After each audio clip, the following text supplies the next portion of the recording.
সবাইকে শুভেচ্ছা। আজকে আমার দেখার একটা ইচ্ছা ছিল যে পরিবর্তিত বাংলাদেশে বইমেলাতে আসতে মানুষের অংশগ্রহণ কিরকম হয় বা কিভাবে লোকজন আসে। তো দেখে এখনো পর্যন্ত ভালো লাগতেছে। অন্যান্য বছর ঘোরা অনেক বেশি থাকে, এই বছর ঘোরা কিছুটা কম মনে হচ্ছে। খুব একটা স্টল হয় না, এবার অনেকগুলো প্যাভিলিয়ন দেখলাম হয়ে যাচ্ছে। তো এটা একটা ভালো ব্যাপার। আর ছোটবেলায় স্টুডেন্ট লাইফে সবসময় বইমেলা আসতাম হচ্ছে পাঠক হিসেবে, কিন্তু লাস্ট 12-13 বছরে দেখা যাচ্ছে যে আমার নিজেরই বই বের হয়। তো এখন আবার এটা পজিশনটা বদলে গেছে। বাট স্টিল আমি চেষ্টা করি সবসময় যারা পরিচিত বা অপরিচিত যাদের লেখার ব্যাপারে জানা থাকে সেগুলো জানার চেষ্টা করি।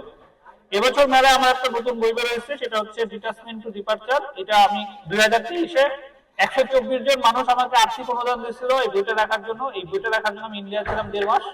তো তারপরে এই বইটা রাখা হয়েছে। আজকে এই আসার পরে যেটা হয়েছে, বইয়ের চিঠি লিখতেছিলাম, তখন ওনাদের সাথে দেখা হলো।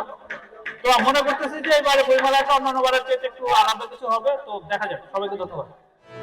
ডেইলি বিডি টকস, সকলের কথা বলে।